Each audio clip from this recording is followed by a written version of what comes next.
Combinamentos Podcast. Ação refrescante dos pensamentos. Olá, notável ouvinte, vida longa e próspera. Eu sou o Fernando Pessotto e estamos começando o episódio número 12 do Cognamentos Podcast. E você já sabe que por aqui você vai ouvir falar sobre saúde mental, sobre cultura, saúde em geral, curiosidades, filmes, enfim, psicologia e muito mais. Então, se arruma aí no sofá, no carro, na academia, no busão, em qualquer lugar que esteja ouvindo e sinta-se em casa.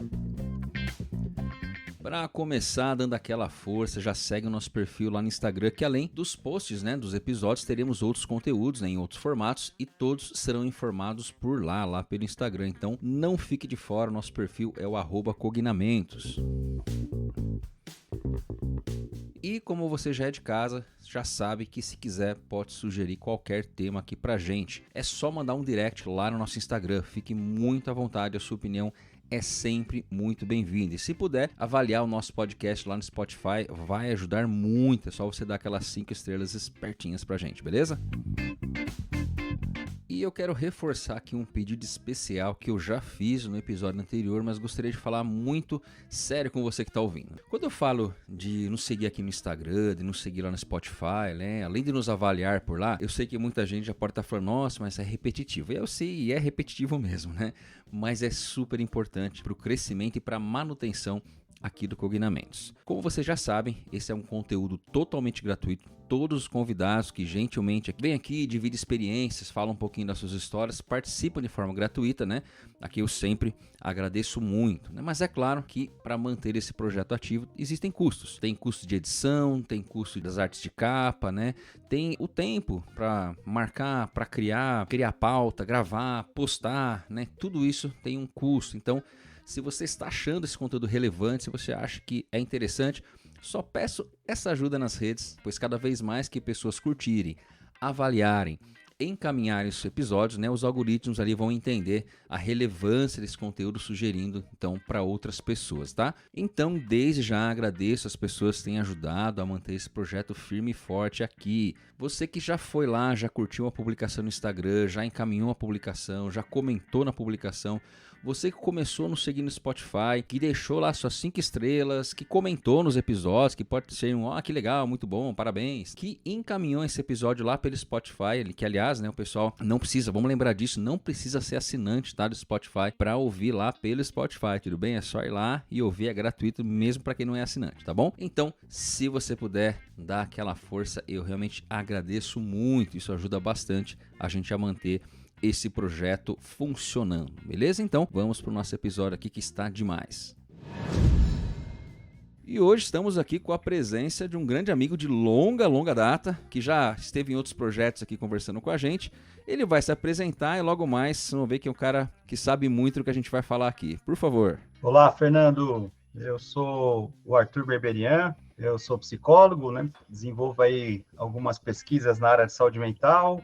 Atualmente eu estou muito envolvido com psicologia clínica e cursos online, no Hotmart, cursos disponibilizados aí para o pessoal. E vai ser um prazer bater esse papo com você. Pô, demais. Aliás, Arthur, que de longa data aqui a gente já praticamente lá da minha graduação, pelo menos, não sei se era da sua, você já acho que estava no mestrado já quando a gente se conheceu? Provavelmente. Acho que sim, É que eu acabei fazendo o mestrado junto com o 5º ano, Tá, entendi. A minha na foi, acho que a última na nossa Universidade de São Francisco, que eu tive, não sei, acho que a sua não chegou a ter, eu tive licenciatura. Não, a minha foi a primeira que não teve, essa é de uma turma anterior. A minha foi a última que teve, então eu aproveitei o diploma de licenciatura que saía no 4º ano e no 5º ano já entrei no mestrado, então foi mais ou menos nessa época que a gente começou na verdade, conversar, sim. Porque a gente já devia se cruzar nos corredores, mas não era... Já se trombava lá, e aí depois tinha música para juntar de vez, E aí... Isso, aí quando chegou na música, aí foi... Tá certo, bom... Não separou mais. Pois é, o famoso... Você era do Funk Freud, é isso? Ou não era do Funk Freud? Não, Superid. Superid. Funk Freud era dos professores, Professores, Exato. Maurício, o Ricardo e o João. Isso, aí você era do Superid, que era você, o Rafinho, o Rod, O Rod e o Ricardo Prime. Tá certo. Bom, um dos temas que, aliás, é recorrente aqui é a questão da ansiedade, né? Esse tema foi sugerido aqui por um dos nossos ouvintes, mas não é o único, assim, porque de vira e mexe tem caixinha de pergunta, o pessoal sempre fala e... É um tema que eu sei que você trabalha bastante na questão clínica, né? Até tem muita experiência nessa área, até porque algumas questões a gente não vai falar de TDAH aqui, mas sei que você também tem uma experiência grande e algumas coisas podem estar relacionadas, né? A uma coisa com a outra, mas nosso foco aqui vai ser ansiedade. Vou começar falando um pouquinho do que é, né, Arthur? Porque assim, embora predominantemente a galera que ouça aqui é psicólogo, tem muita gente, e eu tenho visto que está crescendo, na verdade, as pessoas que estão ali conversando com a gente até no Instagram, que não são da área da psicologia. Que um dos motivos e um dos objetivos desse podcast é esse, né? Assim, de gerar uma informação, uma comunicação científica de qualidade, né? E que possa atingir não só profissionais, mas também pessoas que não estão na área da psicologia ou profissionais de saúde. Enfim, vamos começar a falar um pouquinho então do que é ansiedade, como é que a gente pode pensar na ansiedade boa e ruim, enfim, tudo mais. Isso aí. A definição geral da ansiedade é que é um sentimento primário, né, que a gente herda isso biologicamente.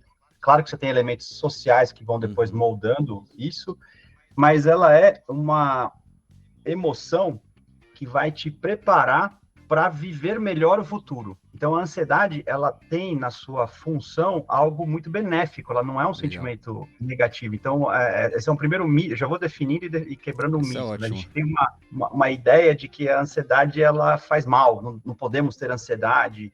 E, na verdade, ela é fundamental, porque uma das coisas que diferencia o ser humano de outros animais é justamente a capacidade de previsão, planejamento e futuro. E a ansiedade necessariamente é um sentimento voltado para o futuro, uma possibilidade de algum acontecimento. Seja ele já definido, por exemplo, amanhã eu vou ter uma prova, seja uma especulação, vou pegar um dinheiro, vou investir, eu não sei se esse dinheiro, sei lá, na bolsa vai dar lucro ou não. Pode ser uma coisa já definida ou não definida. Mas sempre o sentimento é relacionado a algo que está por vir.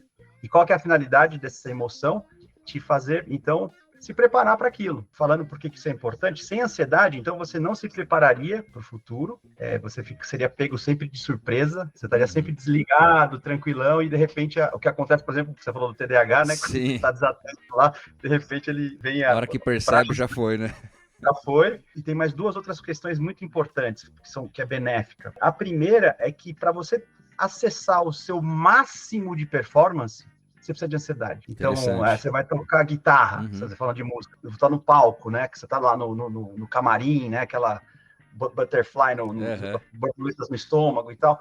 Aí, a ansiedade, assim, daqui a pouco eu vou subir lá, e isso, o que ele vai fazer? O seu sistema simpático, sistema nervoso autonômico simpático, ele vai mandar um monte de hormônio para você ter o coração ficar um pouquinho mais acelerado, a sua, né, a pupila dá uma dilatadinha, você fica mais, você escuta mais, você sente, você fica mais sensível. Quando você está mais sensível, você capta mais informações no ambiente, então você pode responder com o seu máximo de performance. Então, ela é fundamental. Se você tirar a ansiedade, você nunca vai chegar nesse grau.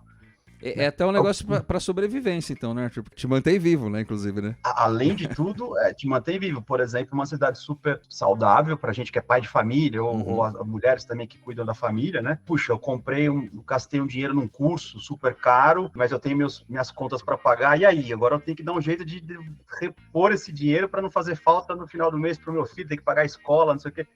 Então, é a ansiedade também que faz você levantar da cama, junto com uma série de outras coisas, e batalhar, né? E aí você não só garante o pão, né, mas também os seus objetivos. Sem ansiedade, ninguém alcançaria meta alguma, ninguém faria empreendimento, seja financeiro ou pessoal.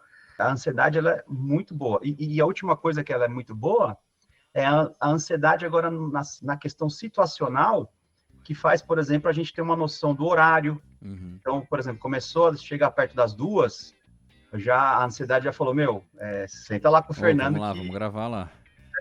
E também a ansiedade que faz, será que eu estou muito tempo aqui, né? A minha resposta agora eu estou falando muito, né? Na primeira pergunta. Então, a ansiedade já começa, já para de falar, sintetiza aí, senão você vai ficar muito tempo nesse assunto. Quer dizer, vai te ajudando a regular, né, na verdade. Ela regula e dá consciência. Tá. Na verdade, eu consigo regular depois que eu ganho consciência, mas o que torna a minha sensibilidade maior é a ansiedade. Se eu perco a ansiedade, é aquele cara que, ficar falando, e você fala, já deu o horário. Já foi. Já deu, o cara tá nada ansioso. Né? Agora, na nossa cultura, a palavra já é pejorativa, né? Mas não, na verdade, ela é maravilhosa nesse sentido. Né? Porque realmente já vem como algo negativo, porque as pessoas talvez já associem, senso comum mesmo, popularmente, a questão da ansiedade ali patológica, ou da questão de um transtorno de ansiedade, ou daquilo que me faz mal, necessariamente, né? Então, e não é isso, né? A gente já começa falando que tá, esse é um caminho, essa é uma possibilidade, a gente vai ter que tomar cuidado, mas tem uma outra possibilidade aqui que inclusive ela é necessária. Quando você coloca planejamento tem muito a ver, porque a ansiedade justamente está sempre ligado à antecipação, como você colocou, né? Então assim, eu só vou planejar o que vai acontecer, né? Então obviamente vai estar ligado a isso, né? E aí é aquela coisa, a ansiedade, ela não só permite aí você alcançar o seu máximo de performance, como também a ausência dela faria você ficar completamente alheio, né? Faria quase indiferente, né? Uma das queixas, por exemplo, que o pessoal que é casado com quem tem transtorno de déficit de atenção, é claro que aí a atenção faz a pessoa não perceber, perde a sensibilidade, né? E aí não tem a ansiedade junto. E é a sensação de que a pessoa não tem empatia, a pessoa não está nem aí. Só que não é que ela não tem empatia, como ela não está muito ansiosa, porque ela está prestando atenção no hiperfoco dela, parece que ela não está nem aí, né? A ansiedade é que faz você dar aquela revisada assim, e falar, puxa, peraí, eu tenho que prestar atenção aqui, tem que dar um alô para minha esposa, para o meu filho. E o que é interessante nesse processo todo? Quando é que eu sei que a ansiedade, então, ela está boa? Basicamente porque, puxa, eu tenho uma prova, ou eu vou ter a reunião aqui, o Fernando, a gente vai falar de ansiedade ou qualquer assunto. Eu vou ter o meu sistema nervoso simpático, né, que vai me fazer eu ter a luta, né, ou ativação é o sistema nervoso simpático, né, o parasimpático ele diminui, né. Acabou a reunião, então eu ativo o sistema nervoso simpático, acabou a reunião, acabou a prova, eu desengajo, e aí eu toco a vida para outras coisas. Isso que seria uma ansiedade saudável, então ela ativa na medida certa, ou seja, ela não é excessiva, ela é na medida certa para garantir que eu tenha uma boa performance social, de desempenho, e aí depois que eu resolvo a situação, esse sistema nervoso simpático, né, que seria a expressão fisiológica da ansiedade, né, ela desengaja. Aí eu me acalmo, vou dormir, vou fazer faço o que eu tenho que fazer.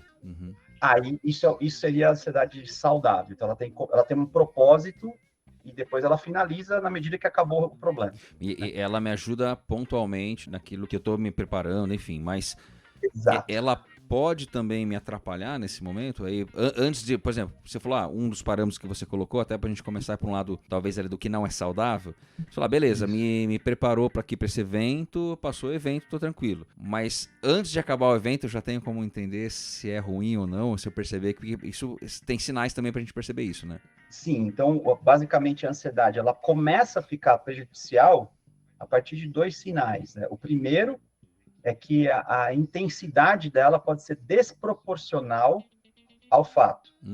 Então, eu tenho que fazer uma prova, mas eu começo a lidar com aquela prova como se eu não passar naquela prova, é como, sei lá, eu fosse perder minha vida, ou alguém fosse morrer, alguma coisa. A maneira como você lida com o desafio é muito desproporcional, e aí ela não para de te ativar para você chegar no seu melhor. Ela passa a ter um desgaste do sistema, pode gerar um estresse, e aí isso começa a gerar falhas. Aí você, em vez de ficar mais ligado, você começa a não conseguir acessar a palavra, ela começa a te atrapalhar. Então, o primeiro sinal, então, quando ele passa do ponto, e aí você fica muito ativado, né? Lembrando que você tem luta e fuga. Se você ativa a quantidade boa de luta, você luta bem. Luta no sentido de responder ao ambiente. De enfrentamento mesmo. Se eu ativar excessivamente, eu posso já ser agressivo demais, né? E aí eu perco a mão, ou então eu chego numa ideia de perigo tão grande que eu congelo. Onde aí o ansioso, ele pode ser, meu Deus, branco. Às vezes até a gente ouve bastante. Pode chegar até a dissociação em alguns casos, que a pessoa tem a desrealização, né? Casos extremos mais, né? Esse é o primeiro, então, aí indo para o extremo. Depois, isso já é uma desregulação do sistema nervoso simpático, então já começa a desregular no momento, e depois que a situação passou, ele não desengaja tão rápido, né? Então ele continua atrapalhando, mas também antes da situação, como ela é sempre do futuro, a ansiedade não vai ativar só no momento certo, ela já começa a ser ativada de modo desregulado muito antes. Então, você já começa a antecipar uma catástrofe. Por exemplo, tem a prova, a ansiedade vai ser, não vou conseguir passar. Sim. E aí isso fica muito intenso, sei lá, dias antes da prova. Então, o sistema nervoso simpático ele fica antes, durante ele fica muito intenso, e depois que passa você também não regula, né? Desengaja o sistema nervoso simpático. Aí que você começa a pensar em ansiedade patológica ou problemática, né? Até porque ela começa, de certa forma, a impedir que eu faça outras coisas, né? Quando você fala a questão assim, né? Eu vou lá me preparando para uma prova. Aí eu nem consigo estudar, porque eu já tô pensando, como você falou, que eu não vou conseguir e tal. Aí eu nem consigo me preparar, quer dizer, você vive aquela a emoção em si, que na verdade tem a ver, pelo menos dentro da TCC, aquele pensamento, né? Que a gente tá... Você falou um pouco da catastrofização, né? Nossa, eu não vou conseguir, é muito difícil, né? Aí você fica que você nem consegue ativar isso de forma positiva, que é o que você comentou anteriormente, né? Ele não vai me energizar, não vai me preparar para enfrentar. Eu nem consigo me preparar porque eu tô meio que perdido, ou tô focado, ou tô vivenciando de forma unilateral aí só aquela emoção negativa, né? Exatamente. Que, em certo modo, como a gente tá falando aqui da parte positiva, ela pode me ajudar, como a gente tá falando. Então, assim, eu utilizar aquilo como um elemento de análise, ou para me ajudar, ou para direcionar, pô, eu tava tentando por aqui, não tá certo, vamos por aqui então, né? A questão é quando isso toma, então, uma proporção que no dia a dia a gente vai ver o quanto é disfuncional. Então, literalmente não tem uma linha, acredito eu, né? Mas, assim, é o quanto realmente ela não tá me ajudando a enfrentamento, tá me atrapalhando, né? Tá me impossibilitando que eu cumpra, como você colocou na minha plenitude aqui, o que eu consigo executar e por aí vai, né? Acho que a gente vê muito isso no esporte, assim, não sou da psicologia do esporte, né? Mas muita coisa que eu já li, assim, até que a gente já conversou com o próprio Daniel, né? O Dani que a gente já conhece aí, até do lance da pessoa focalizar dentro do que ela tá fazendo, um nível de concentração, e às vezes é uma única chance que a pessoa tem, sei lá, numa Olimpíada que a gente vai pensar aí, né? O pênalti. O pênalti, exatamente. Não, você é o cara do futebol, tá vendo? E justamente isso, né? Então, assim, o quanto ele tem que lidar com essa questão emocional para conseguir executar o 100% ou o máximo que ele vai conseguir naquele momento, né? Isso. Eu fui muito pro mundo da luta, né? Dos últimos tempos, né? Verdade, aí, agora tá lá lutando, é isso aí, meu. Ele é um guerreiro, um samurai. A gente brinca, né? Que existe o cara que na academia ele é um excelente lutador, um excelente praticante ali de arte marcial, ele ganha de todo mundo. Só que esse cara, quando ele vai fazer um campeonato, ele perde de todo mundo, justamente por conta aí a ansiedade do cara. E tem cara ao contrário. Tem cara que ele apanha de todo mundo na academia, mas quando ele vai competir, parece que ele entra num estado de ansiedade. Aquilo ajuda ele, né? E aí ele ganha, ele vence no campeonato e na academia. Aí você fala, pô, bati nesse cara ontem, né? Tipo, agora no campeonato ele me venceu, né? Tipo, então, você percebe? Então, é muito interessante. Agora, antes de falar também de casos específicos, isso que você falou é muito importante no dia a dia, porque, na verdade, é um gradual. Às vezes, a gente é jovem, vem de uma família, às vezes, bem estruturada e tal. De repente, você começa a trabalhar, começa a assumir responsabilidades, embora tenha uma boa estrutura, não necessariamente você tem toda uma educação para lidar com a ansiedade desde pequeno. E aí você, às vezes, entra num processo desgastante de ansiedade, mas ainda não é, e consegue ainda ser funcional, ou seja, você consegue entregar. Só que aí passa 1 ano, passa 2 anos, e aí aquela coisa vai desgastando, até que chega uma hora que você bate o limiar daquilo que você suporta. Aqui tem uma relação direta com o estresse, né, que é o desgaste do sistema, vamos falar assim, e aí você desencadeia os transtornos mesmo, né, que é transtorno de ansiedade generalizada, e por aí vai. Às vezes você tem uma situação de ansiedade anormal ou ruim, mas beleza, é uma coisa pontual, né? Agora, se você fica exposto a uma situação assim, sei lá, você começa a trabalhar num lugar que a gente é da pós-graduação, de repente você fala, puxa, virei professor de pós, estrito senso, agora vou orientar mestrado, vou fazer projeto, só que aí chega a coordenação e fala assim, ó, nós temos que subir a nota da CAPES, tem que publicar um artigo por mês, e você fala, mano, e agora? Eu não tenho... Aí você começa pressão para publicar, o aluno não entrega, aí você dá 1 ano, 2 anos, o professor começa a ficar ansioso, começa a tomar antidepressivo, isso aqui. É um processo que você vai desgastando, do ponto de vista gradual, né? Até o cara preencher o critério ali patológico, aí, né, a coisa fica feia. Aí vai ter reações, além de tudo aí, né, no sono, no sexo, no humor, aí começa... alimentação, né? Isso, uma série de sintomas. Agora, claro que cada um vai ter uma genética e uma história ambiental, né, própria. Então, se eu tenho um trauma na infância, o quanto eu aguento esse estresse muda. E por aí vai, né? E se eu tive fatores de proteção, também vai mudar. Então, a gente começa já a falar um pouco das causas, né? Desde a infância. Já ia falar, vamos começar a falar. Como essa é uma pergunta que muita gente faz também, acredito que você tenha isso no consultório também, né? o que causa, né? Antes a gente tem umas perguntas aqui que o pessoal mandou, mas assim, vamos falar de causa então, né? Porque até tem uma coisa que a gente falou lá no primeiro episódio nosso, quando a gente falou de TCC, a gente falava muito isso, aquele tripé de alimentação, atividade física, sono, quanto isso é benéfico, né, para a saúde de forma geral e para a ansiedade, né, não é diferente, né? Mas vamos falar um pouquinho de causas, então, e a gente vai depois para as perguntas, né? A gente já adiantou aqui, né? Não tem uma causa, às vezes a pessoa quer é isso aqui, você tem alguns elementos que vão contribuir ou que vão, né, prejudicar ou melhorar aí, né, a questão de como você está lidando, né? Mas o que a gente poderia falar das causas, então? Então, vamos começar de alguns raciocínios, assim, biológicos e genéticos, e depois a gente vai evoluindo, e claro, se o pessoal tiver uma outra visão menos biológica, né? Também, na minha próxima fala, no próximo momento da fala, talvez vai encaixar mais. Perfeito. Né? Então, pessoal, aguenta aí, tá vendo? Aguenta aí que a gente vai desenvolver aqui. Vai desenvolver. Bom, primeiro, existe uma teoria, né? Uma visão sobre filogenética. O que é o filogenética? Vamos pensar assim, enquanto humanidade, a gente vem do mesmo tronco. É o tronco da árvore, né? Então tá todo mundo ali no mesmo tronco. Só que vai chegar a uma determinada altura, desse tronco sai um galho, por exemplo, para a direita, depois um outro galho para a esquerda, um outro galho para a esquerda meio no meio, no centro. E esses galhos, eles saem do mesmo lugar. Então, todos nós somos seres humanos. Mas o galho, ele já começa a se diferenciar. Ele tem a mesma base, mas ele já se diferencia a partir de um certo ponto.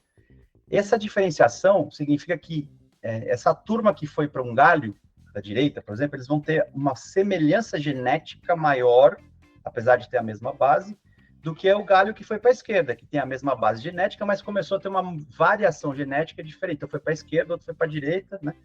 Esses braços, esses galhos, a gente chama de filogenética. E aí, por exemplo, isso aqui é tese, não é verdade, tá? Por exemplo, vamos pensar em funcionamento executivo de brasileiros no século XVII, né, país tropical, né? E russos. Porra, na Rússia, no inverno faz quantos graus? Pô, não faço ideia, mas os caras ficam um tempão sem ver sol lá, imagina quanto que é. Então, porra, assim, é menos, sei lá, tem lugar que se vê lá o Dostoiévski, que é menos 20 e pouco, menos 30. Ou seja, se eles não se planejarem para o inverno, com muita antecipação, eles morrem, o filho morre. Literalmente. Agora, o brasileiro, a gente tem, o nosso inverno, às vezes, né? Esse inverno dá para ficar de camiseta, às vezes. Você joga uma semente de melancia no chão, nasce o pé de melancia.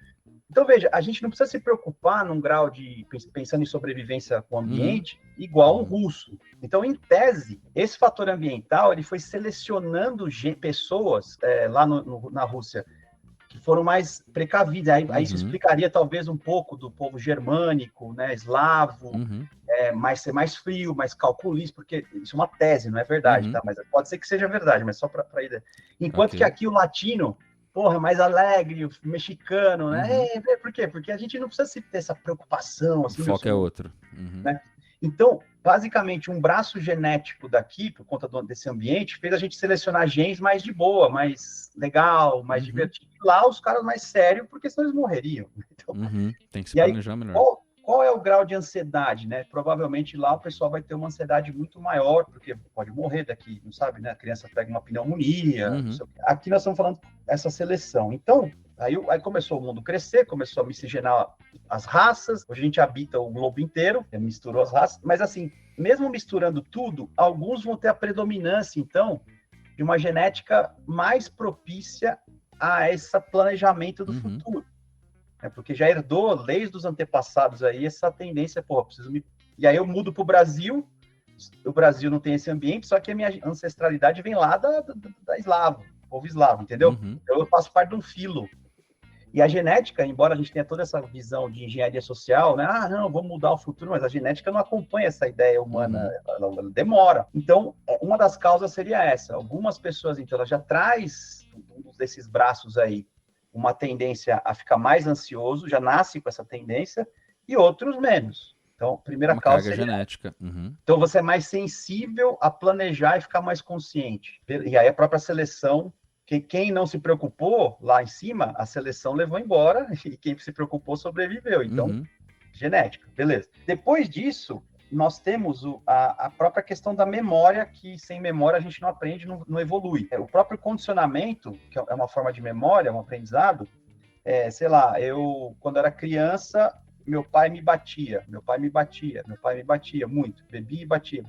Então eu fui crescendo, apanhando, independente agora do filo. Uhum. O que eu aprendo? Eu aprendo que o mundo e as pessoas, elas, né, elas são violentas, eu tô na mão delas, né, e Sim, quem um é mais padrão forte. de comportamento a partir daquilo que fui vivenciando, né?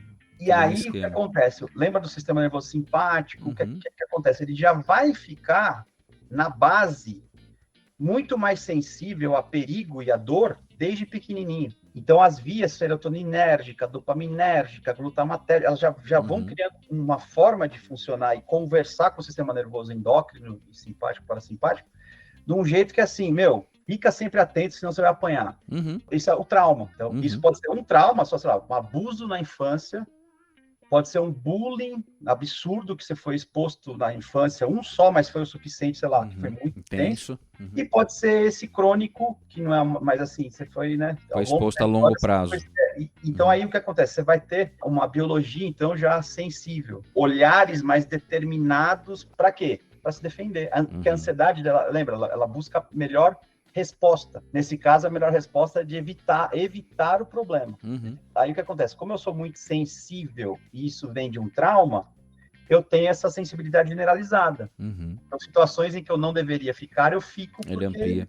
Apanhava... Porque é basicamente o que a gente fala de esquema, né? Você criou um esquema ali de enfrentamento, basicamente, que diz respeito a isso. Eu tenho que sobreviver, e já que eu tomei muita pancada, isso pode ser acentuado por uma questão genética, como você falou, né? Então, assim, você cria ali esse esquema de funcionamento defensivo. Ou nessa ansiedade que, mesmo onde não precisaria, excessivamente você vai criar ali uma expectativa e tudo mais, que não é compatível com a realidade, né? Isso.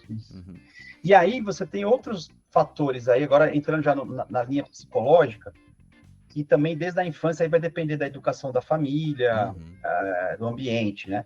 O que faz você também ficar ansioso, eu até posso ter uma sensibilidade maior por conta de trauma, por conta de genética, a estímulos ameaçadores. Porém, eu também tenho recursos para lidar com isso. E aí a gente começa a pensar dentro da terapia cognitiva comportamental, o conceito de ansiedade patológica para essa terapia, que é um problema que eu vou enfrentar, um desafio que eu vou enfrentar relacionado ao futuro, que eu tenho de recursos para lidar com esse futuro. Se eu tiver uma análise, uma interpretação de que os recursos que eu tenho é menor do que o problema, eu começo a catastrofizar. Agora, se eu tiver uma percepção de que o negócio é difícil, mas eu tenho recurso, ela já fica uma ansiedade mais saudável, mesmo que eu tenha sofrido trauma.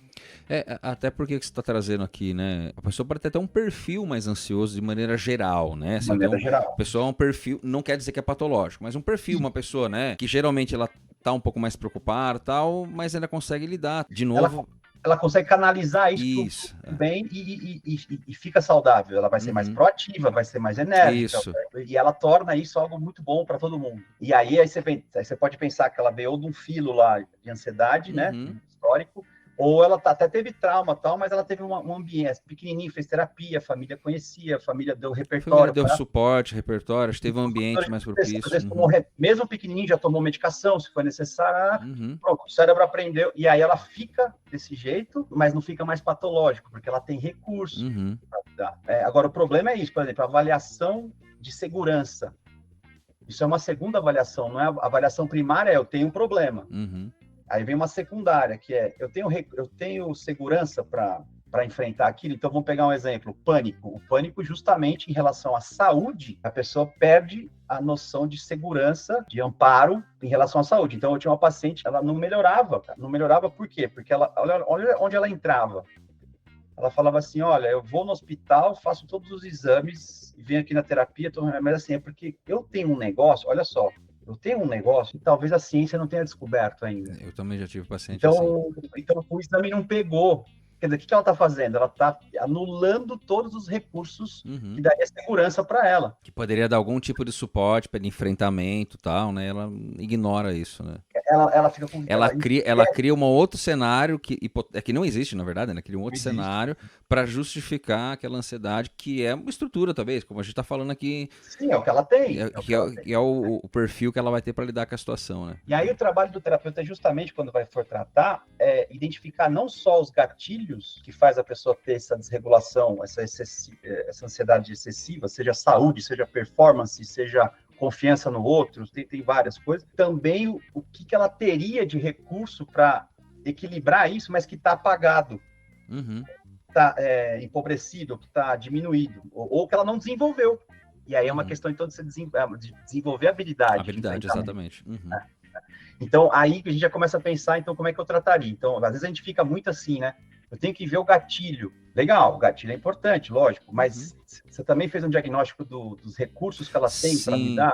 Você sabe que eu tava dei um estudo de caso essa semana agora para os alunos e tal, e uma das questões é essa, assim, a gente sempre trabalha com os alunos de identifique recursos e pontos fortes dessa pessoa, identifique o perfil, o que ela já tem elaborado, porque na verdade a gente vai desenvolver competências, né, dentro do enfrentamento dela. Claro, o gatilho, eu sou exatamente a mesma opinião, ele é importante, né, mas muitas vezes ele não é tão claro também, né, então assim, se você fica muito preso a isso, tem gente que tem gatilho para todo lado, né, então assim, é importante a competência básica, né, dentro da TCC, sobretudo, né, aquela questão de você identificar o pensamento, né, a percepção que você tem no que está acontecendo, para daí trabalhar nessa rota. E claro, questões pessoais, a gente não tem controle de tudo, né? Então é importante entender que os elementos, a imprevisibilidade, acho que esse é um ponto que eu tenho percebido muito isso com pacientes também. A imprevisibilidade às vezes incomoda muito as pessoas. E assim, isso. E você sabe que assim, para mim foi um divisor de águas, embora seja uma questão mais pessoal, mas eu tenho percebido isso em questões de pacientes e tudo mais, né? Eu até fiz a tatuagem no braço que escrito estabilidade não existe, né? E isso para mim, quando eu fui fazer, inclusive, né? O cara falou, faz em volta no braço aqui para fora. Fica bonito. Eu falei, não, cara, eu quero fazer do lado de dentro, aqui do lado de dentro, né? Porque é meu cartão de enfrentamento, né? Então eu acordo todo dia e olho pra isso aqui, né? Muito bom. E ao passo que pode parecer, nossa, estabilidade não existe. Teve gente que falou, nossa, que coisa estranha de se tatuar. Pessoas que falam, nossa, eu não tatuaria. Sim, eu não tatuaria isso no meu braço. Tudo bem, beleza, por isso que eu fiz, né? Mas enfim, por isso que eu tatuei. Eu até brincava com essas pessoas, falam, o dia que eu me arrepender, essa tatuagem vai fazer ainda mais sentido. Porque estabilidade não existe. Né? Mas é um pouco disso, assim, o quanto a imprevisibilidade incomoda as pessoas. E isso sempre vai acontecer. Não tem como. Isso sempre vai acompanhar as pessoas, né? Então, como você falou, se eu pego o recurso da pessoa, e voltando no que você estava trazendo, se eu pego o recurso que essa pessoa já tem, estruturas, e às vezes estrutura externa não é boa, a estrutura que ela tem, o suporte não é bom, então a gente vai ter que achar outro suporte para ela, né? Enfim, que seja interno, mas assim, as questões externas da imprevisibilidade, do que vai acontecer, vão sempre acompanhar a gente em qualquer circunstância. Né? Então, por isso que é a importância de você trabalhar, não assim, olha, vamos tirar esse estímulo, gatilho, né? Vamos tirar isso. Não, vai vir outro e vai entrar no lugar. Se a gente não desenvolver o recurso, vai voltar tudo aquilo de novo, né? Exatamente. E aí é interessante, né? Porque eu bebo muito na filosofia, né? E o que muito me ajudou, sei lá, uns 10, 15 anos atrás, eu ficava também assim, como assim tal? É que quanto mais você sabe ou entende alguma coisa, que é muito pouco, mas você vai entendendo alguma, mais você tem dúvidas e mais... mais janelinha abre, né? Mais você percebe que a coisa é imprevisível e ao mesmo tempo você fica mais calmo, porque aí faz... Quer dizer, o verdadeiro sábio, né, vamos falar assim, ele já é preparado para... Não é que ele vai alcançar a estabilidade não, ele vai, na verdade, aceitar que o mundo é assim, ele vai... E nesse lugar ele está calmo, nesse lugar ele está com tranquilidade para poder encarar, porque ele sabe que a vida é assim mesmo, né? Então, isso é o famoso só sei que nada sei também. Exato. Exatamente. Eu vou até aproveitar... Desculpa, você ia falar alguma coisa? Não, é isso aí. Eu vou aproveitar que você deu esse gancho e a gente pode começar a falar de alguns direcionamentos de tratamento, de processo interventivo, mas o pessoal que mandou pergunta, inclusive mandaram pergunta lá pelo seu perfil, né? A gente jogou ali, então eu sei que você já falou um pouquinho lá, mas eu vou aproveitar aqui pra gente conversar também. E mais uma que mandaram aqui pra gente também, mas vamos lá. Quando eu fico ansioso, tenho insônia e interferências pessimistas. Acabam me auto-boicotando. Ajude-me. Esse finalzinho do ajude-me foi ótimo. É interessante. Não foi bem uma pergunta, mas tava pedindo uma ajuda aqui, né? Mas, aliás, assim, né? Acho que o sono é algo, pelo menos dentro da experiência clínica também, bem comum de ser atrapalhado pela ansiedade, né? Bastante, é um dos sintomas ali, vamos dizer assim, que é bem comum, até porque a qualidade de sono, de maneira geral, a gente já não se preocupa muito, né? A gente fica lá no celular, a gente vai dormir tarde, a gente não se prepara para o sono, então isso tudo já atrapalha. Mas, e aí, essa questão do auto-boicote aqui também, às vezes é uma percepção, não sei se é sempre que vai acontecer, mas às vezes é uma percepção, mas também atrapalha, né? E o que você respondeu lá, o que a gente pode complementar aqui?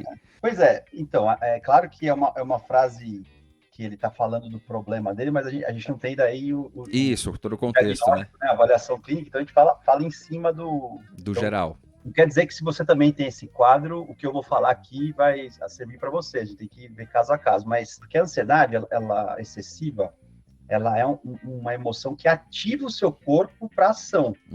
Exato. E para realização, né, para ir para cima. E o sono é o momento de você... É o contrário, né? Contrário, né?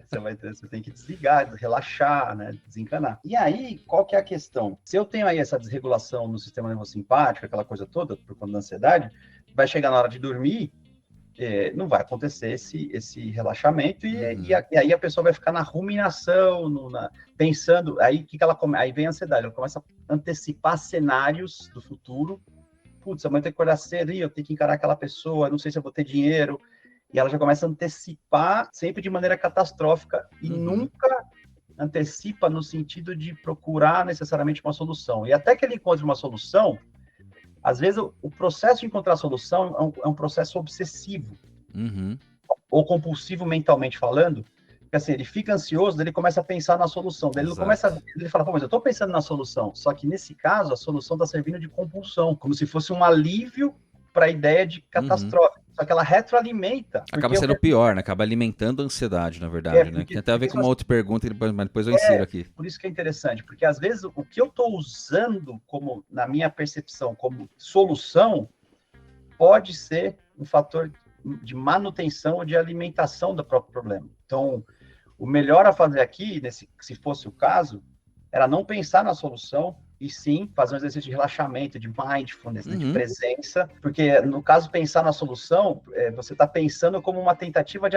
aliviar a ansiedade, só que quando você acabar de aliviar, você vai ver que a situação ainda não aconteceu, e aí você de novo vai pensar, tá, mas e se aparecer mais uma outra coisa que eu não previ? Então você fica no ciclo. Sim. É interessante o que você falou, me fez lembrar muito, eu vou voltar nessa questão, não é nada mágico, a gente está falando aqui, é treino. É que nem musculação, né? O Arthur falou aí que ele tá no mundo da luta. Você começou apanhando bem mais que você apanha agora, não é verdade? Então, assim, você foi desenvolvendo a habilidade, é a mesma coisa. Eu, né, fazendo musculação, eu comecei levantando aqueles pezinhos, hoje continuo levantando pezinho, mas já um pouquinho mais. Mais forte. Mas, assim, eu me lembrei muito da questão quando, a gente tá falando de música lá no começo, né? O CD da minha banda, na época, Limão Brasil, o nome do CD era Amanhã a gente vê o que faz.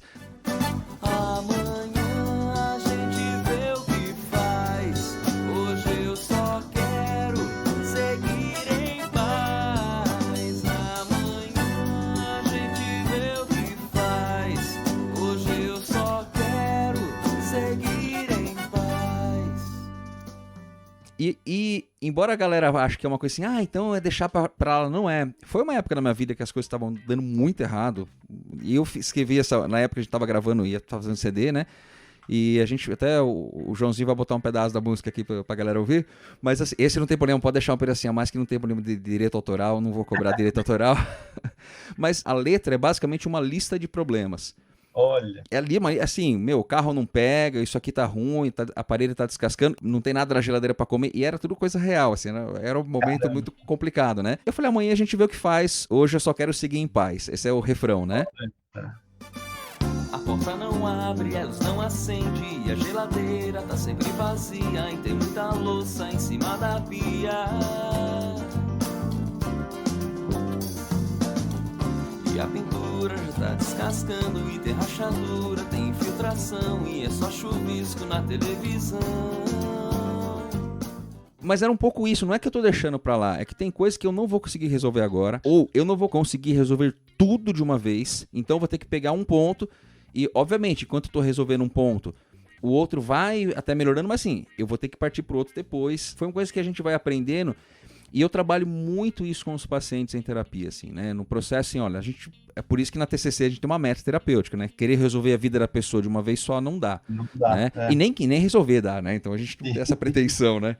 Mas assim, eu acho legal quando você traz isso, de você conseguir, assim, entender que, olha, eu vou ficar tão preocupado que aí eu crio uma lista, e aquilo piora o meu processo, piora o meu estado de ansiedade. Eu vou até aproveitar. Essa pergunta mandaram lá no direct, a pessoa não quis se identificar, até falou assim, ó, todo mundo fala de respirar, organizar a atividade e fazer lista. Nada disso me deixa com menos ansiedade. Na verdade, cada vez que eu crio uma lista, fico mais ansiosa e piora. Eu achei excelente pergunta, porque tem tudo a ver com o que você está falando agora, né? E por isso que o processo de terapia não é algo genérico, né? Assim, assim, ó, faz isso que funciona. O Arthur teve o cuidado, ele falou, ó, para essa pessoa tem isso aqui. Não tem uma dica que funciona 100% para todo mundo. Né? Claro que tem tendências gerais, né? Baseado em estudo, tá? Tendências gerais, mas esse é uma boa pergunta aqui, né? Assim, poxa, ó, eu faço lista, eu organizo, isso só piora. Né? Acho que tem um pouco a ver, se você quiser complementar, daí, falando dessa pergunta, justamente esse ponto, ela fez lista, ela tenta respirar e não consegue, e só piora a ansiedade dela. E aí? Exato, muito bom, muito bom.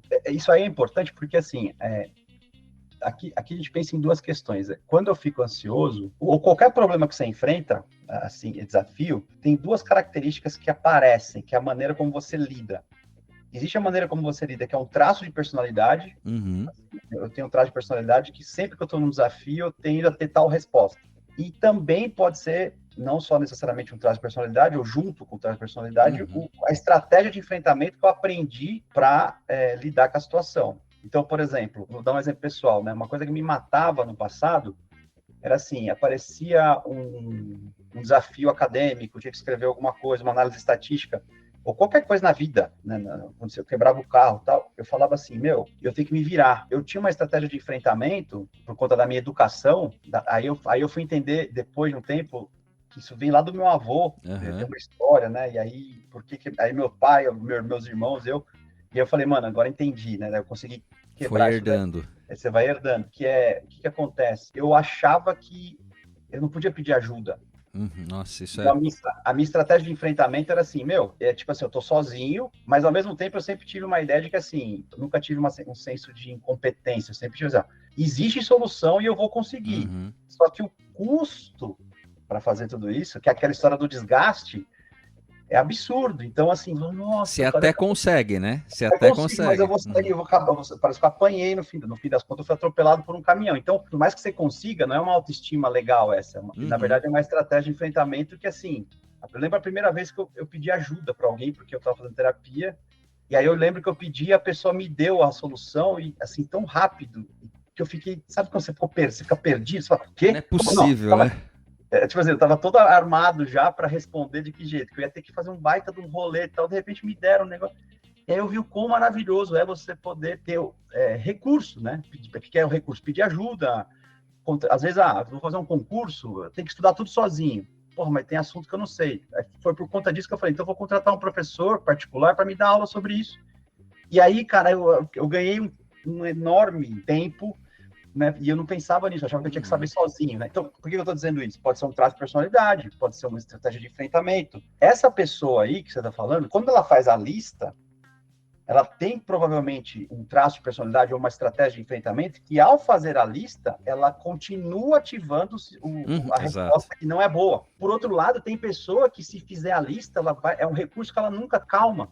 Ela organiza, né? Vai ter um efeito de, não, organizou, entendi.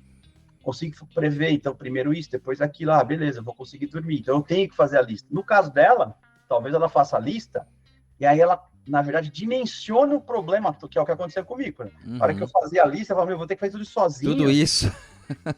Dá mais ansiedade do que antes. Aí, entendeu? Aí fica mais ansioso. Agora, no caso dela, você vê como é que é. Aí, às vezes, o problema não é fazer a lista, tô supondo.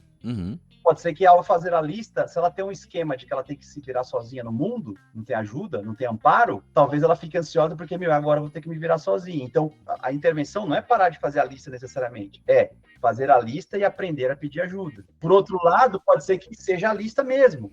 Aí é não fazer a lista, é fazer mindfulness. Então você percebe? Exato. Tem que fazer Ao mesmo passo, né, Arthur, que você pega aquela pessoa extremamente agitada, assim, que às vezes você vai falar pra um cara desse fazer o estratégia de mindfulness, o cara não vai conseguir também, né? O cara não vai estar nessa vibe. Então, assim, é legal que você trouxe uma questão do perfil, né? A gente tava falando agora, e a gente sempre falou isso, né? Assim, a psicoterapia é o padrão ouro de autoconhecimento, mas ela tem técnica e, assim, ela tem que ser adequada a cada pessoa. Não tem, entra lá, mesmo na TCC, que a gente tem modelos, assim, tem muito procedimento, não vai funcionar para todo mundo da mesma forma. Então, assim, é entender perfil. Você falou um ponto agora, avaliação, né?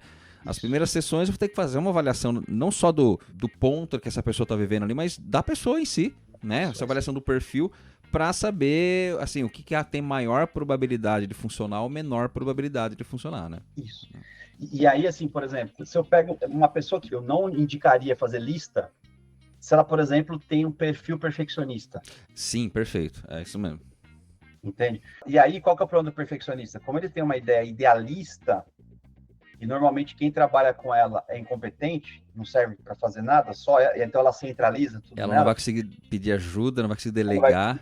Ela não confia em ninguém. Cara, você tá falando agora, eu me lembro de um paciente que eu tive, e um dos pontos foi esse, assim, de ajudar, né, nessa organização tal, e funcionou um dia, assim. Aquela lista foi tema para 5, 6 sessões, assim, tipo, enquanto um ponto não estivesse perfeito, na melhor não ia passar para o outro. Então ela nunca ia seguir a lista, nunca ia passar por outro ponto, né? E era um nível de cobrança, assim, excessivo, mas num nível, assim, disfuncional, né? Que atrapalhou. Ela não tinha um perfil que parecia que ia ser desse jeito, não, mas no fim atrapalhou. E a gente foi por outras estratégias, um pouquinho no que você falou, né? Então, vamos pegar mais mudar um pouco a rota de pensamento aqui, vamos tentar diminuir um pouco de um lado aqui, ou ser mais funcional, vamos deixar a lista um pouco para depois, vamos tentar mudar mais o como você está encarando o que está acontecendo, né? Então, como ele tinha uma regulação externa do trabalho, teoricamente ele não precisava tanto, então vamos trabalhar mais com o que já tem regulação externa, que ele tinha um trabalho bem intenso também, e vamos seguir por aí, né? Vamos seguir por ali, né? No fim até ajudou, foi uma pessoa que precisou, né? Na época ele já tomava medicação, na verdade, né? Então, assim, obviamente ajudou bastante isso também, mas foi um processo até um pouco mais longo, assim, do que o normal. Sim. Para você conseguir, para a gente conseguir ajustar um pouquinho ali, né? Isso. E é muito legal, porque, por exemplo, com o tempo a gente vai pegando o jeito, né? Então, sei lá, se você tem um paciente ansioso, mas ele é desorganizado, mais desatento, não chega a ser o TDAH, mas ele tem problema de desatenção por conta da própria ansiedade, é bagunçado. A lista, com certeza, provavelmente dentro do perfil dele. O que acontece? Esse é o cara que procrastina não porque ele é perfeccionista, ele procrastina porque ele não lida, ele vê que, nossa, tem que fazer tudo isso aqui, então ele, por desorganização. Ele não consegue organizar mesmo, ele não consegue ter uma visão mais macro da coisa, assim, de entender, né, de colocar antes, depois e tal, né? Quantificar e tal. E aí, para esse cara funciona melhor, né? Aí você faz a lista, e depois você faz a técnica, por exemplo. Estou pensando aqui, o que é mais importante urgente, do que é menos urgente, tal, hierarquiza e pá. Por outro lado, um cara mais perfeccionista, que é um outro perfil de ansiedade, você vai ter que talvez trabalhar não a lista, mas duas coisas. Ele processar mais as emoções em relação a... Por exemplo, o perfeccionista às vezes tem raiva, falta de confiança no outro. Raiva por quê? Porque ele não confia na pessoa, daí a pessoa não faz no nível ideal que ele tem, então ele sente raiva, ele tá vendo, não devia ter pedido mesmo, ele mesmo devia ter feito, né? Então isso reforça o perfeccionismo. Mas, sim. Mas claro, isso aqui que eu tô falando não necessariamente no começo. Aí depois a gente pensa nas etapas da terapia, mas às vezes você tem que trabalhar uma coisa muito mais de processamento emocional, de flexibilizar o mundo ideal. Aí, para quem é psicanalista, é prato cheio, porque assim, não tem muita diferença. O que a gente está falando aqui de estratégia de enfrentamento seria as estruturas do ego, né? Para gerenciar os impulsos e a lei e a norma, tal. O ego tem uma estrutura para gerenciar tudo isso. Por outro lado, posso pensar naquela ideia do Freud, do ideal de eu e eu ideal, né? Um é o que você idealiza sobre si mesmo, e o outro é o quem você é de fato, de né? fato, assim, você é. E aí, se eu tiver uma distância entre isso, eu sofro e tal. Então, assim, tudo isso que a gente... Estou falando, talvez o Fernando também, né? Pelo viés mais TCC, mas assim, Isso que a gente está falando, você pode se colocar na Mas linguagem. tanto que isso é o conceito de congruência que o Rogers trabalha também, né? Mas quando você falou da flexibilidade, eu me lembrei até desse paciente que estava falando agora, porque assim, um dos pontos foi começar a trabalhar a flexibilidade de é melhor não entregar ou entregar não tão bom quanto você gostaria. Aí a gente começou a flexibilizar em que sentido? Tá, eu poderia fazer melhor, mas se eu for fazer melhor, eu vou levar mais tempo, o custo que eu recebo não vai ser suficiente. Então, assim, a gente foi flexibilizando pelo lado de é o que tem pra hoje, sabe? Assim, é o que dá pra fazer. Antes feito do que não feito. Antes mal feito. Né? Antes feito do que perfeito. Exatamente. Antes feito do que perfeito.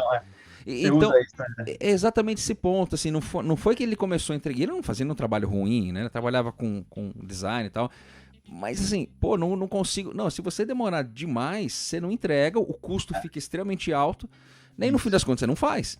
Que é o que estava acontecendo, você é de perder trabalhos e tal, né? De começar a ser mal avaliado, né? Dentro da agência e tudo mais, né? Então, a começar a trabalhar até em certo ponto, aquela questão, tá, eu sei que eu poderia fazer melhor, o outro vai participar aqui. Mas se você não faz isso, você sabe que você pode fazer melhor do que ele. Mas se você não pedir essa ajuda porque não é a sua área específica ou porque faz parte do processo você trabalhar numa equipe, não é nem porque você não consegue dar conta. A gente sabe que você dá conta sozinho. Mas para o processo funcionar, essa parte fica com ele. A parte da finalização e tal, fica com ele, não fica com você. Né? Então assim, mas é bem operacional. E realmente a lista não ajudou, mas a gente foi trabalhando outros pontos que acabaram ajudando. Exato, é isso aí. Você vai diagnosticando e ver o que isso. Vai achando a melhor forma, né? E eu vou aproveitar, então, jogar a última pergunta que mandaram lá pra você, que já tem um pouco nesse sentido da solução aqui que ela colocou, a pessoa aqui, ó. Hoje, conseguir diminuir a ansiedade de um evento de trabalho praticando lazer. É uma solução? De maneira geral, não é só o que a gente tira, né? O que a gente coloca também é positivo, né? Porque atividade de lazer, atividade recreativa, né? Tudo isso faz parte de saúde mental, né? A gente esquece disso, né? Isso faz parte da saúde mental. Claro que você pode falar mais daí, mas assim, é imprescindível que a gente tenha momentos, né, não só de obrigações, mas momentos de descontração de forma geral. Mas ela conseguiu, teve uma pessoa que teve um sucesso aí inserindo atividade de lazer, né? Exato. Não, com certeza, aí a gente começa a entrar no quesito, né, que a gente sempre tem que colocar para o paciente, que é o quesito do autocuidado, né? Perfeito. Para todo mundo, né? Então, assim, você tem que ter, ao longo da vida, uma vida equilibrada. Então, você tem que ter período de equilíbrio entre o seu trabalho, entre a sua família, entre os seus valores. Aqui pode ser algo seja espiritual, seja um ideal, outro. Saúde, né? Física. Que momentos eu estou alimentando também a minha mente com aprendizado ao longo da semana, que tipo de ambientes eu frequento para saber a qualidade das emoções que eu vou ter. Então, se eu ficar vendo só noticiário sobre política e desgraça, né? Então, assim, eu estou alimentando o meu cérebro, minhas emoções com o quê, né? E aí, lógico, né? Alimentação, sono e lazer, né? Ao ponto daí, no caso, de que, para que essas coisas elas se tornem a manutenção da sua felicidade. Então, veja, é claro que numa situação como a dessa pessoa aí, o lazer, ela vai servir como uma compensação do estresse e beleza, ótimo, né?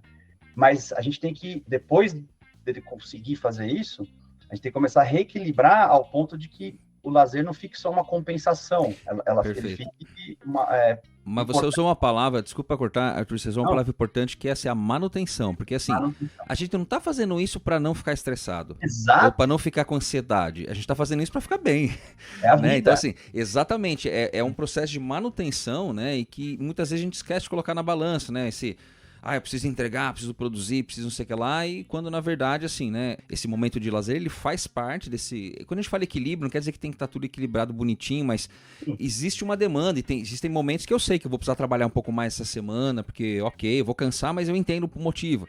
Então a gente vai pesando, vai jogando para um lado e para o outro, mas assim, eu faço isso para me manter bem. Isso, tem que descobrir. É um elemento presente na minha vida. Então, o que eu costumo sempre falar com o paciente também é se coloca na sua agenda. Olha a agenda da pessoa, tem tudo. Não eu, né? Mas a gente olha a agenda, tem tudo lá, só não tem a pessoa lá, né? Não tem que seja um horarinho para você fazer qualquer coisa. Eu falo isso, eu falei num outro episódio aqui que meu horário da academia está na minha agenda. Não é um compromisso que eu... Não é eu faço assim, eu faço quando dá. Não, está na minha agenda, o horário que eu vou na academia. O meu horário de lazer é tão importante quanto o horário de trabalhar. Exatamente. Eu aprendi isso também, depois de sofrer... Depois de muito custo, né? Depois a gente vai falando, tá vendo? A gente também tem dificuldade em colocar na prática, né? É óbvio. Exatamente. Mas isso é importante, cara. A gente tem que levar muito a sério o autocuidado, né? E isso, aí você tem que descobrir o que faz bem para você. Né? Você tem que descobrir, por exemplo, eu sempre gostei de correr, mas depois enjoei, daí eu comecei a lutar. Então, uma época eu estava nadando. E aí, mas de qualquer modo, eu descobri que esporte, se eu parar de fazer, o que acontece? Ó, isso aqui é importante. Por que esse equilíbrio todo? Eu uso a biologia aqui porque é uma coisa muito concreta para você poder raciocinar. Depois vocês podem completar. É o desejo, não sei o que. Aí vai desculpa. Vai a gosto do consumidor, né? Vai do cada um. Mas assim, no fundo é assim, ó. Esse equilíbrio é justamente você assim, ó. Eu tenho o sistema nervoso simpático e o parasimpático. Eu tô fazendo um recorte só disso, tá? Não é muito mais coisa. Mas se eu só tô ativando o simpático, luta, ação, performance, desespero, estresse, nenhum momento do meu dia eu tenho o hábito de cultivar o desligamento ou a ativação simpática, mas não para performance, mas para o lazer, na luta, é outro tipo de ativação, é uma ativação de performance e autossuperação, no meu caso. Então, quando eu tenho que ficar acordado, ansioso, para finalizar o meu oponente, mas isso me dá um prazer enorme quando eu consigo me superar, né? É diferente da ativação do trabalho que é chato, às vezes, não todo trabalho é chato, mas alguns...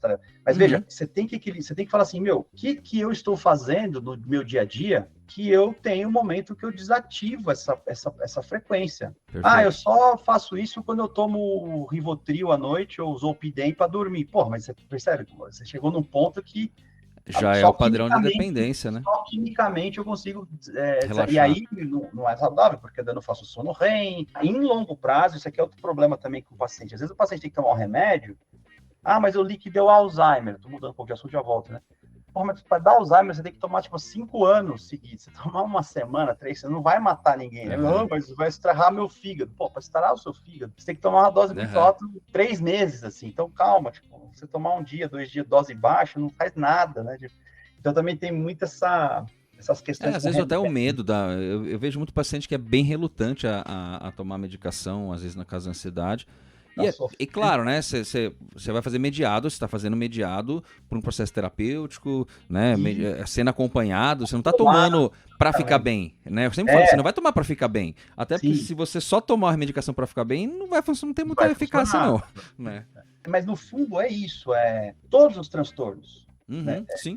Depressão, ansiedade, toque pode ser considerado dentro da ansiedade, né? Todos eles, tudo na vida, você tem que ter equilíbrio. Mas como é que eu faço isso? Então, assim, você pega um papel, né? Senta e fala assim, como é que eu imagino que seja o meu dia mais equilibrado? Hoje está desequilibrado. E escreve, materializa isso no pensamento. E aí, depois disso, você começa a ver como é que você vai conseguir colocar isso. Você vai ter que acordar 1 hora mais cedo, vai ter que dormir 1 hora mais tarde, você vai ter que abrir mão de algum trabalho, sabe? Aí você vê, mas primeiro organiza isso. E aí você vai ver que conforme você começa a fazer as coisas que te deixam feliz, a busca para isso, eu sei que nem sempre a gente tem isso, né, porque trabalha e tal, mas conforme você vai buscando isso, devagarzinho, como acontece na musculação, você já vai reequilibrando. Exato. Então, dieta, né? Tem coisa que é sagrada, é sono, né? Assim, então, nossa, é coisa que as pessoas negligenciam, né, cara? O paciente não está dormindo, a primeira coisa a gente vai ver esse sono, porque o cara, quando ele dorme uma noite decente, vários sintomas sim. O sono é um remédio absurdo, cara. O sono é um até dica aí, para quem tá querendo emagrecer, condicionamento físico, sono é fundamental. Às vezes o paciente, mas eu vou ficar cansado. Aí vem logo do lance do perfeccionismo. Mas eu acabei acordando 1 hora mais cedo. E daí? Mas eu vou ficar cansado. E daí ou vem a cobrança, né? Não, mas eu tenho que trabalhar mais. Se eu dormir mais, eu vou trabalhar menos, eu vou produzir menos, né? Vem todo... Isso alimenta... E, na verdade, isso é mentira, né? Essa é a grande verdade que é mentira, né? 1 hora com qualidade, você produz muito mais do que 3 horas cansado. Então, tem 1000 questões. Às vezes o cara tem mau hábito, tipo assim, ele chega à noite, ele fica vendo Netflix, em vez de dormir, Porque ele fala, pô, mas eu trabalhei o dia inteiro, o único momento que eu tenho aqui com a minha mulher é ver o Netflix, ele vai dormir 1h da manhã, dorme 4 horas só. Cara, vai por mim, se você dormir mais cedo, você vai acordar, vai ter a sensação de que você está perdendo o dia. Ah, não estou aproveitando, mas mentira, porque você vai acordar melhor, você vai aproveitar melhor o dia, e quando você chegar, ou ainda mais cedo, você vai aproveitar melhor a sua mulher. Então, essa ideia de que você está, não, é o único momento que eu tenho, aí você fica toda noite, 2 ou 3 horas a mais perdendo de sono, porque é o momento que eu tenho para ficar com a minha mulher vendo Netflix, né? Aí você perde sono, esse momento ele não é de qualidade, ele né, vai piorando. Então, aí é uma psicoeducação, né? Tem a parte muito de psicoeducação, que devia vir já na escola, né? A meu ver, a escola devia ensinar a gente a dormir. Você sabe que essa questão, Arthur, de sono, foi uma questão que eu aprendi a longo prazo, mesmo quando eu comecei a fazer prática de exercício físico, que mudou minha qualidade de vida. Mas eu acordava às 5 horas da manhã e tal, e tudo bem quem acorda, quem funciona, mas uma coisa que eu aprendi a longo prazo é isso, eu acordava às 5 horas da manhã para fazer academia e tal, e beleza, isso se eu não desse aula à noite e fosse dormir tarde pra caramba. Tudo bem, se eu à noite conseguisse dormir mais cedo, meu ciclo funcionasse bem dessa forma, ok, né? Mas assim, eu tava dormindo às vezes 4 horas e meia por noite. Então assim, não adianta, eu vou acordar mais cedo pra ir na academia, né? Vai fazer uma coisa boa, mas você corta o sono, né? Então assim, uma coisa que deveria ser benéfica acaba te prejudicando até mesmo nessa qualidade, né? Então assim, quando você fala de equilíbrio, o que encaixa pra você? Eu falo muito isso com o paciente, assim, às vezes é esse ponto, mas eu queria fazer, mas não dá tempo. Tá, então vamos ver. Se não dá tempo, alguma coisa está sobrando aí, né? Será que a gente consegue tirar alguma coisa, a gente consegue adequar alguma coisa, né? Claro, o trabalho você tem que trabalhar, ok, né? Como é que a gente organiza a partir disso, né? Então, entender o seu perfil, a sua rotina, por isso que não tem fórmula mágica ou engessada. Assim vai funcionar para todo mundo, né? Exatamente. Tem que sentar com o cara e, assim, primeira coisa é ele levar a sério esse equilíbrio, tanto quanto ele leva o trabalho dele, o sustento dele, a profissão dele. Porque sem esse equilíbrio, ele não vai conseguir exercer nada. É exatamente o que você falou. É levar a sério tanto que ele leva o trabalho. E assim, o meu momento de saúde, né, o meu momento de lazer, o meu momento de estar bem com a minha família, é tão importante quanto lá no trabalho. Então, assim, a gente vai amadurecendo também, esse é um processo de treino, né? Sim. Arthur, a gente teria uma pancada de coisa para falar, com certeza, né? Não dá 1 hora, não dá para conversar muito, né? De falar de mais um assunto tão complexo desse, mas a gente pode fazer outros também, a gente pode aprofundar. Mas, como a gente tem, caso alguém queira se aprofundar, ou ler alguma coisa a mais, ou ver filme, série, a gente tem um momento aqui que é o momento bem psicólogo, que é o Fale-me Mais Sobre Isso. Fale-me mais sobre isso. Então, se alguém quiser aprofundar um pouco ou acompanhar um pouco uma coisa a mais, enfim, o que a gente poderia indicar para essa galera ler? Eu já vou começar com um aqui para você ir organizando aí. Tem um canal do YouTube que eu gosto muito que chama Psicologia na Veia, tá? Que o Arthur, acho que ele conhece também, mas é o canal do YouTube do Arthur, ele tá lá também com um podcast, né? Já tem mais materiais lá também, né? Mas quem quiser acompanhar, vale muito a pena. Ele estreou essa nova série de podcast que estava fazendo faz pouco tempo, né, Arthur? Sim, eu fiz 7 episódios no ano passado, já gravei o primeiro da segunda temporada e estou gravando para começar a lançar a segunda, então já vai começar a segunda. Já vem a Session 2 aí, então acompanha lá Psicologia na Veia, tá? E eu vou dar uma última dica, já que a gente falou aqui de alguns cuidados, algumas dicas gerais. O episódio 5 do Cognamentos, que a gente gravou com a Cíntia e com a Yara, nós falamos justamente dicas gerais de saúde mental. Então a gente deu lá vários apontamentos práticos. Caso você não tenha ouvido ainda, vale a pena dar uma conferida lá, tem um materialzinho bacana também. Diga lá, Arthur. Eu acho que tem alguns filmes interessantes, né? Se você quiser dar risada... isso é bom. Você dá risada e tem uma noção de pânico. O famoso Máfia no Divã, com o Robert De Niro, tem o 1 e o 2, é sensacional. Então, é demais mesmo. É muito bom. O Aviador, né, com o Leonardo DiCaprio, é um cara que tem ali traços e toque, né, transtorno obsessivo compulsivo, e é um cara super perfeccionista, super funcional ao mesmo tempo, porque o cara era um gênio, né, que é o cara que existiu, esqueci o nome dele lá, um cara que fez o avião, ele tem super famoso, esse cara, esqueci o nome dele, e vale a pena ver. Esse filme é antigão já, né? É antigão, mas dá uma noção dessa coisa Porque, assim, apesar dele ser muito funcional, ele estava sempre arrebentado, né? Tem momentos ali que ele se escondia e não deixava ninguém se mexer, encostar nele, ou senão ia contaminar as coisas. O famoso o Jack Nicholson, aquele Melhor Impossível. Melhor Impossível. Também tem a ver com toque. E também a ansiedade não só dele, do toque, mas da mulher que se relaciona com ele, né? Como é que ela se sente ansiosa a gostar de um homem que tem esses... Então tem um monte, né, assim, de alguns filmes aí que a gente podia indicar, mas eu acho que esses 3 aí já vai dar bastante pano pra manga aí. Perfeito, perfeito. Arthur, eu agradeço demais, poxa, mais uma vez você tá batendo papo com a gente, a gente já sabe que eu vou te chamar de novo, a gente vai bater papo de novo, que é sempre bom trocar ideia aí, agradeço demais. Tem que aparecer no meu aí também, viu, no Psicologia na Veia. Só chamar que a gente vai, se puder contribuir de alguma forma, estarei lá. Mas fico muito feliz, cara, assim, que já de longa data a gente já troca ideia e acho que é importante sempre ter conteúdo bom aqui. Agradeço muito sua disponibilidade aí, cara. Obrigado, Fernando. Obrigado pela oportunidade. Fico muito feliz. Valeu, cara. Abração. Abração.